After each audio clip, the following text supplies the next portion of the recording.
तो मेरा नंबर, प्रशासन ने मेरा नंबर भी लिया, लेकिन योगी जी आज तक उन्होंने एक हेलो तक मुझसे नहीं किया।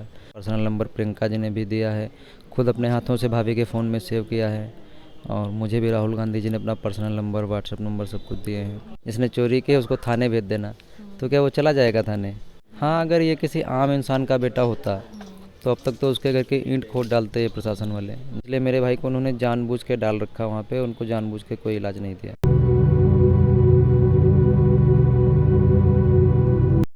लखीमपुर खीरी में निघासन इस वक्त मैं आ गई हूँ। रमन कश्यप, पत्रकार रमन कश्यप का घर ये है।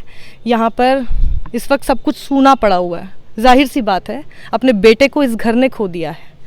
राजनीतिक दल तो बहुत आ रहे हैं, कोई सब हमारे साथ में खड़े हैं। जिन जिन दलों के नाम लिए ये सब विपक्षी दल हैं। भारतीय जनता पार्टी से किसी का नहीं आया।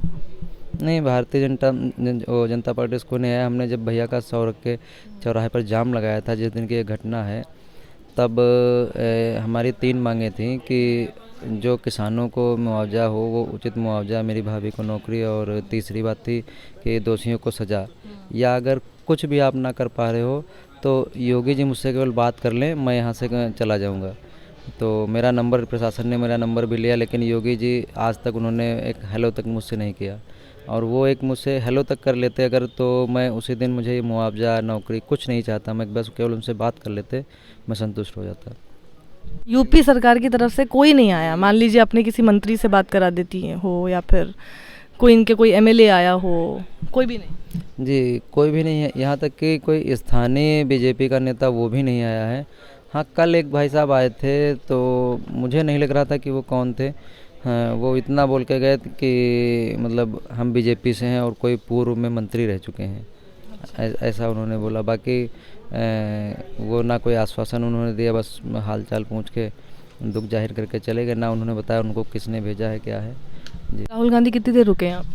राहुल गांधी जी करीब 20 मिनट तक हम लोगों के बीच में रुके हैं। क्या बातें की उन्होंने आपसे? जी, वो बातें दी, हमारे दुख में मतलब जो है उसको बांटने की कोशिश कर रहे थे, और काफ़ी हर संभव मदद करने का भी वादा किया। अपना पर्सनल नंबर प्रियंका जी ने भी दिया है, खुद अपने हाथों से भाभी के फ़ोन में सेव किया है, और मुझे भी राहुल गांधी जी ने अपना पर्सनल नंबर, व्हाट्सएप नंबर सब कुछ दिए हैं। 302 में जब किसी पे मुकदमा होता है तो उसको तो पुलिस धर लेती है एकदम। तो क्या लग रहा है आपको? जी जी, अब ये तो क्या हो रहा है ये? जी, ये तो एक अब बच्चों के खेल जैसा कर रहे हैं कि जैसे चोर चोरी कर रहा है, उसके बाद में आप उसके घर जाओगे, बता के आओगे कि हाँ ये चोर आपका जो भाई था या बेटा था वह कुछ भी जिसने चोरी की, उसको थाने भेज देना, तो क्या वो चला जाएगा थाने?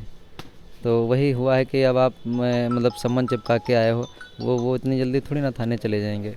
हाँ, अगर ये किसी आम इंसान का बेटा होता तो अब तक तो उसके घर की ईंट खोद डालते ये प्रशासन वाले। जी, लेकिन अब तो सुनने में ये भी आ रहा है कि वो शायद नेपाल भाग गए हुए हैं, उनकी लोकेशन नेपाल के आसपास की आ रही है। उन्होंने जब कुछ किया ही नहीं तो उनको भागने की कोई ज़रूरत नहीं थी। उन्होंने भाग के ही साबित कर दिया। बाकी वीडियो तो साबित कर ही रहे हैं, उन्होंने भाग के ही साबित कर दिया कि मतलब उन्होंने ही सब कुछ किया है। इन लोगों ने, इनका दबाव रहा, इन लोगों ने मेरे भाई की भी मतलब जो है जानबूझ के अपनी तरफ उनको मिलाना चाहा कि शायद 4 किसान मरे थे और 4 वो दिखा देते कि मेरे मरे, तो उसमें शायद कुछ केस हल्का बनता या क्या और राजनीति रही हो। इसलिए मेरे भाई को उन्होंने जानबूझ के डाल रखा वहाँ पे, उनको जानबूझ के कोई इलाज नहीं दिया। लाठी डंडे का कोई सवाल नहीं। मैंने अपने भाई की पूरी बॉडी वहाँ, जब पोस्टमार्टम हाउस में हम लोग पहुँचे हैं रात में 3 बजे 12 घंटे बाद, तब हमने देखा कि मेरे ही भाई हैं। तो फिर मैंने उनके सारे कपड़े निकाले हैं, देखे हैं कि उनके शरीर पे कहीं भी लाठी डंडे के या वैसे कोई गहरी चोट के कोई निशान नहीं थे, और बस वही रगड़ के सारे निशान थे। रगड़ भी इतनी मतलब बहुत ज़्यादा देखा जाए, मतलब मरने की हालत वाली रगड़ नहीं थी। रगड़ तो वैसे बहुत ज़्यादा थी, लेकिन मरने की हालत वाली रगड़ नहीं थी। अगर इलाज मिल जाता तो मेरे भाई जीवित होते, आज घर पे ना सही लेकिन हॉस्पिटल में ही होते वो, लेकिन जीवित होते।